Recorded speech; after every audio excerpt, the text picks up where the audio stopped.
स्वामी तुकया देवा यावरी न करावा अवीरू.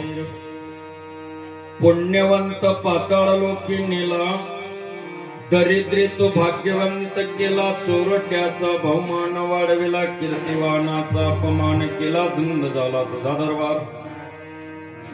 अनंत कृपा सिंधू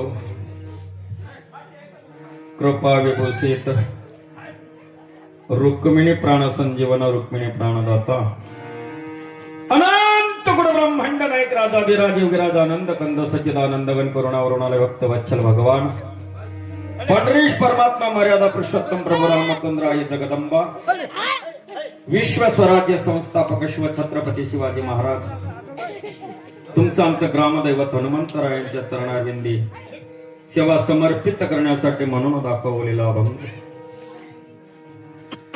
पंढरपूर निवासी पांडुरंगाचे लाडके भक्त नामदेव महाराज आणि नामदेव महाराजांच्या घरामध्ये दास्यत्व स्वीकारणारे महिला संतांमध्ये जिचा प्रमुख अधिकार आहे, परमार्थामध्ये जिचा उंच कोटीचा जिचा अधिकार आहे ते संत जनाबाई महाराज यांचा 4.25 चरणाचा भगवंताशी वाद करणारा, भगवंताशी तंटा करणारा, भगवंताशी भांडण करणारा अभंग एवढाला.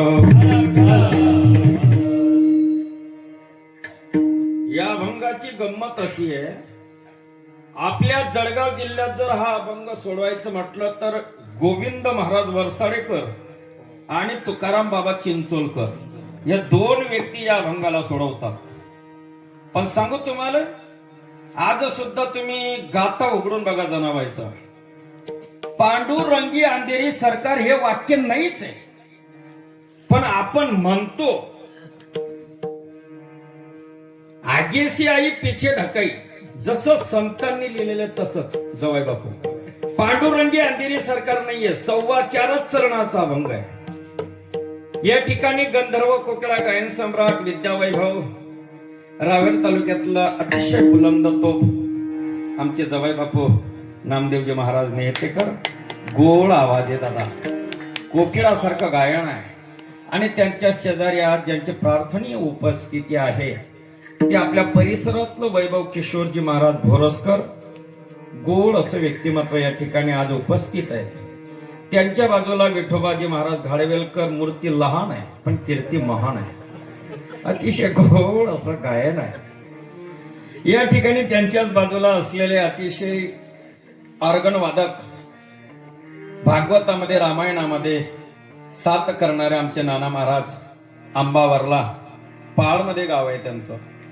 8 दिवस या दात्यांची आपल्याला उपस्थिती आपल्या गावाला लाभली. आणि ताल मर्सीच्या बाबतीत तर विचारायलाच नको. ज्यांच्या थापेचा आवाज ऐकल्यानंतर असं वाटतं की त्यांचं मृदंग ऐकत राहावं. निवृत्तीनाथ महाराज ढवळे. गोड असं महाराज, इतका गोड मुलगा आहे ना महाराज. कला किती, याच्यापेक्षा आचरण किती शुद्ध, याला फार महत्व आहे. आणि हार्मोनियम मध्ये मी तर म्हणतो ना दादा, जळगाव जिल्ह्यात अशी तोड नाही, असे हार्मोनियम वाजवायची फक्त हिलाल महाराजांनी. अशी सुंदर अशी साथ. आणि या ठिकाणी भगवंताच्या कृपेने, साधू संतांच्या कृपा आशीर्वादाने, ग्रामस्थांच्या अनमोल सहकार्याने, अर्थात अथक प्रयत्नाने, आदरणीय गुरुवर्य चंदिले नाना यांच्या कुशल मार्गदर्शनाने गेल्या अनेक वर्षापासून चालत आलेला, चालत असलेला, चालत राहणारा अखंड हरिनाम संकीर्तन सप्ताह आपलं हे रौप्य महोत्सव दरवर्षापेक्षा यावर्षी नियोजन फार वेगळं आणि आगळं थोडं मोठं आहे. आणि आज आपला जागरचा दिवस आहे. कीर्तन इतकं गोड होईल ना दादा. या अभंगावर नामदेव महाराज तुम्ही भरपूर कीर्तन ऐकले. नाना महाराजांनी ऐकलेलं एका महाराजाचं कीर्तन, नाव नाही घेत मी इथं. विठ्ठल ऐका, अभंग जनाबाई महाराजांचा आहे. अभंग 4.25 चरणाचा आहे. जनाबाई महाराज देवाशी वाद करते, तंटा करते, भांडण करते. तसं द्वापार युगामध्ये जर विचार करायला गेलो तर द्वापार युगामध्ये गोपिका कृष्ण कशी वादाने भांडायच्या, कधी मत्सराने भांडायच्या, कधी द्वेषाने भांडायच्या असं मी नाही. संत महात्म्य वर्णन करून जातात.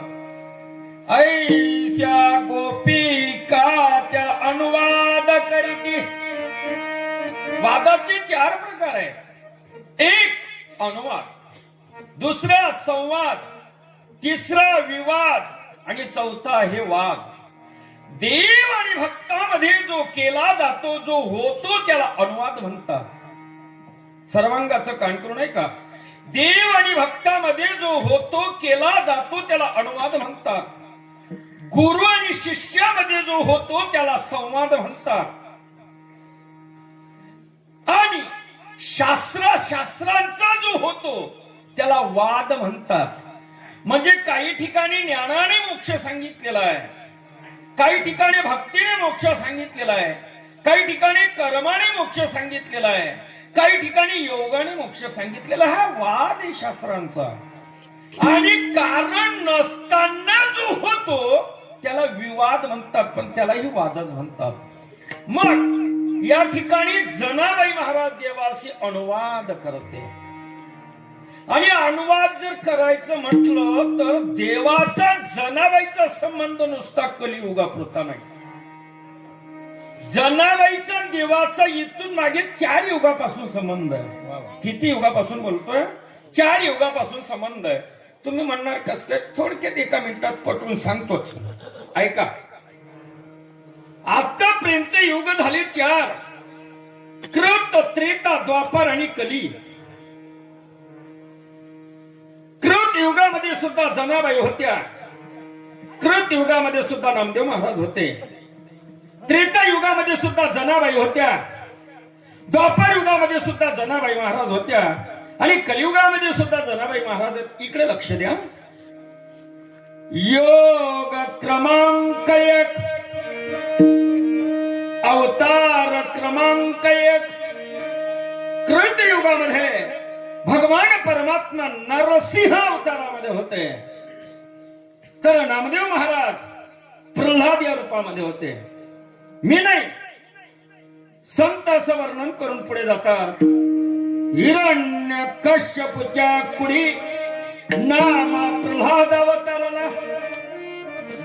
नामदेव महाराज प्रल्हाद या रूपात होते. तर जनाबाई कोण? काय सांगितलं दादा? माझे नाव पद्मिनी,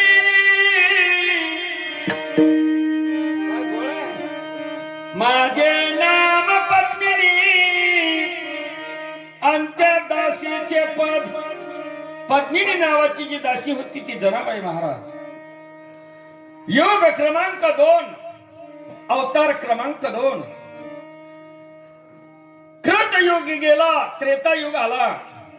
त्रेता युगामध्ये भगवान परमात्मा मर्यादा पुरुषोत्तम प्रभू रामचंद्र म्हणून अवताराला आले. तर नामदेव महाराज अंगद या रूपात आले. आणि जनाबाई महाराज कोण होत्या? त्रेता युगामध्ये. ऐका. माझे नाम मंथरा, भरते मारिलेला. मंथरा नावाची जी दासी होती ती जनाबाई महाराज होत्या. योग क्रमांक 3, अवतार क्रमांक 3. कोणता युग आता येणार? द्वापार युग. द्वापार युगामध्ये भगवान कृष्ण परमात्मा कृष्णाच्या रूपात होता. नामदेव महाराज उद्धवाच्या रूपात होते.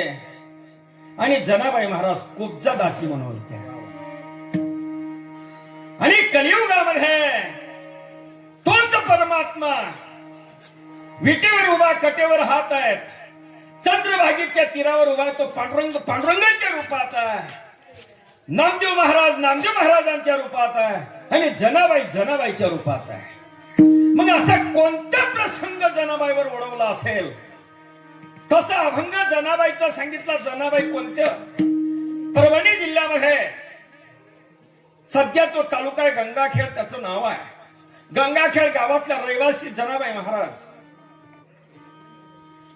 अखंड पंढरपूरची वारी करणारे जनाबाईचे आई वडील होते.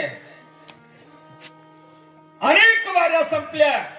10, 15, 20 वर्ष लग्नाला झाले पण पुत्र संतती होत नाही. आणि अचानक एक कन्या रत्न त्या घरात जन्माला आलं. परभणी जिल्हा गंगाखेड, ज्याचा गंगाखेड जो तालुका आहे, एक कन्या रत्न जन्माला आलं. तिचं नाव ठेवलं त्यांनी जनाबाई. इकडे लक्ष द्या. जनाबाई 2, 4, 5, 6, 7 वर्षाची झाली. आई वडील अखंड पंढरपूरची वारी करत होते. आणि एक दिवशी जनाबाई 7 वर्षाचे चिमुकलीला आई बाबाने सांगितलं, जने चाल आपल्याला पंढरपूरला वारीला जायचं आहे. जनाबाईने बाबाचं बोट धरलं. दर मुक्काम दर कोस, दर मुक्काम दर कोस, दर मुक्काम दर कोस करत करत करत करत पंढरपुराला गेले. एकादशी, द्वादशी, त्रयोदशी, चतुर्थी, पौर्णिमाचा दहिलाईचा काला झाला. आणि त्या दिवशी जनाबाईचे आई वडील जनाबाईला म्हणायला लागले, जने चाला आता परतीच्या प्रवासाला. जनाबाई म्हणते, मी येत नाही बाबा तुमच्या बरोबर, येत नाही आई मी तुमच्या बरोबर, मला इथंच राहायचं आहे. मला सांगा, थोडस जनाबाई बाजूला ठेवा. समजा आपण पंढरपूर गौत, आपण जातच नाही पण गौत समजा, आपण इकडनं जर महिन्याच्या पायीवारीला गेलो, एकादशी द्वादशीचं पारणं सोडलं, खरं सांगा आपले पंढरपूर मा राहू वाटस का येऊ वाटस? म्हणा बापू, खरं बोला, राहू वाटस का येऊ वाटस? नाही बोलाव नाही, पुढे सरकावणे बरं मी. राहू वाटस का येऊ वाटस? येऊ वाटस.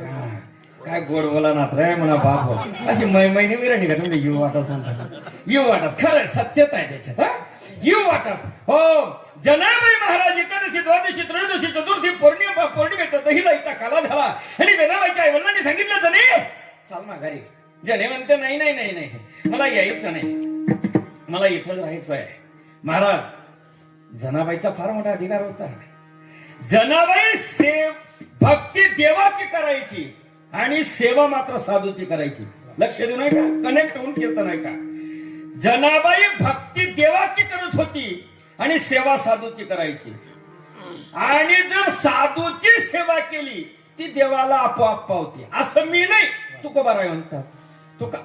तुका म्हणे देवा त्यांची केली भावे देवा, त्यांची केली भावे देवा, त्यांची केली भावे देवा.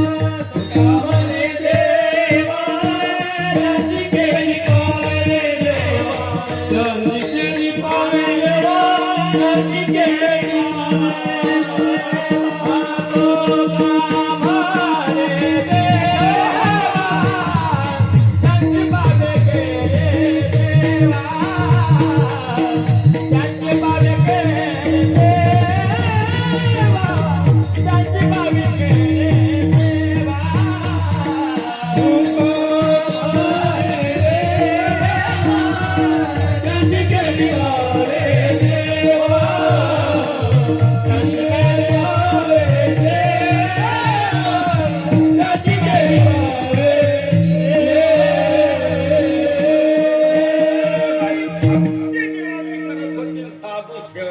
संतांचे करायचे. आणि जर सेवा साधूची केली तर देवाला भक्ती होते. तुका म्हणे देवा त्यांचे केली पावे सेवा. महाराज, असे अनेक दिवस निघाल्यानंतर जनाबाईने विचार केला, त्या आईबापाने विचार केला की आता जनाबाईला पंढरपुराला कुठं ठेवायचं. तर पंढरपुरामध्ये शोधता शोधता शोधता शोधता नामदेव महाराजांचा वाडा लागला. आणि तसा जनाबाईचा नामदेव महाराजांचा 4 युगाचा संबंध होता. युगाचा भक्त नामा उभा कीर्तनी, युगाचा